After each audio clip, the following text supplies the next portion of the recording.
শারদীয়া দুর্গোৎসবের মরশুমে নেশা বিরোধী অভিযানের সাফল্য পেল বাইজলবাড়ি থানার পুলিশ। খোয়াই জেলার বাইজলবাড়ি থানাধীন রতনপুর এলাকায় বিশেষ তল্লাশি চালিয়ে এক বাড়ি থেকে বিপুল পরিমাণ বিলিতি মদ উদ্ধার করা হয়েছে।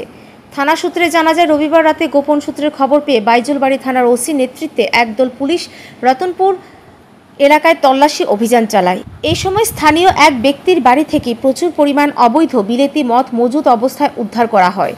ঘটনার সঙ্গে জড়িত থাকার অভিযোগে বাড়ির মালিককে আটক করেছে পুলিশ। অভিযানে থানার পুলিশ অফিসার ও টিএসআর জওয়ানরা অংশ নেন। পুলিশ জানিয়েছে, উদ্ধার হওয়া বিলেতি মদের আনুমানিক বাজার মূল্য কয়েক লক্ষ টাকা।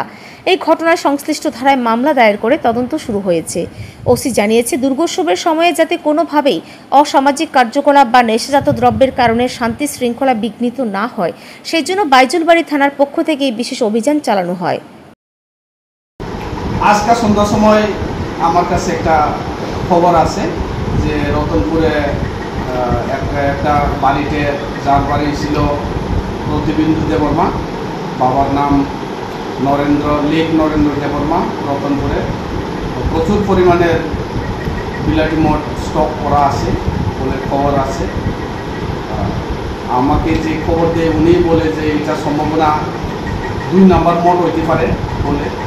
তো খবর পাওয়ার সাথে সাথে আমি আমার স্টাফ, আমার অফিসার যত স্টাফগুলো আছে, তখন তো স্টাফ অ্যাভেলেবেল আছে আমার কাছে, পূজার জন্য সবাই তো এসেছে। তো সব স্টাফকে নিয়ে আমি ওর বাড়িতে যাই। যাওয়ার পরে পুরা বাড়িটা আমি কর্ডন করি।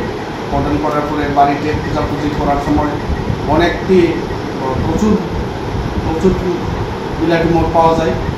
কিছুটা বস্তাতে দোকানের আছে, কিছুটা ডেগের ভিতরে আছে, কিছুটা ফ্রিজে আছে। তো বিভিন্ন জায়গাতে দোকানের অবস্থা পাওয়া গেছে।